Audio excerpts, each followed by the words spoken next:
इस धरती के लोक में, इस धराधाम पर हमारी समाज के अंदर 4 प्रकार के लोग रहते हैं और विद्वानों ने अपने विशेष रूपी विवेक से उनकी व्याख्या बड़ी सुंदर सी की है।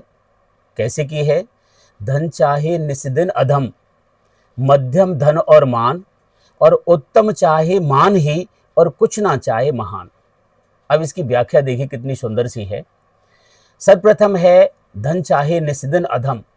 जो अधम अधम गति का जो मनुष्य होता है उसे सिर्फ धन चाहिए, उसे अधर्म से और धर्म से, अकर्म से और कर्म से, उसे किसी चीज से कोई लेना देना नहीं, उसे सिर्फ धन चाहिए।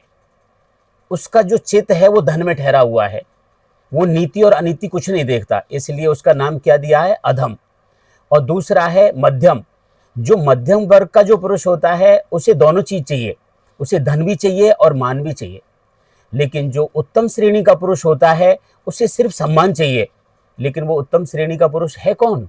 वो उत्तम श्रेणी का पुरुष वो है जो युद्ध के मैदान में खड़ा है। उस समय उसका चित्त धन में नहीं होगा, परिवार में नहीं होगा, मोह में नहीं होगा।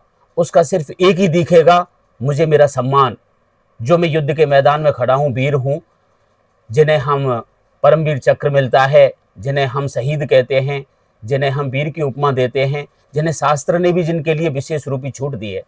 लेकिन इनके ऊपर एक चौथा होता है, उससे वो सम्मान भी नहीं चाहिए, वो है महान। वो इन तीनों प्रकार की स्थिति के पुरुषों से बिल्कुल ऊपर होता है। उसकी आत्मा निरंतर भाव से परमात्मा में रमण करती है। धन चाहे निस्दिन अधम, मध्यम धन और मान, उत्तम चाहे मान ही और कुछ ना चाहे महान। वो जो कुछ ना चाहे महान, ये जो महान है, ये महान पुरुष की आत्मा हमेशा परमात्मा में ही बहती रहती है, वो है महान। इसलिए हमारा समाज इन 4 प्रकार के पुरुषों से भरा हुआ है।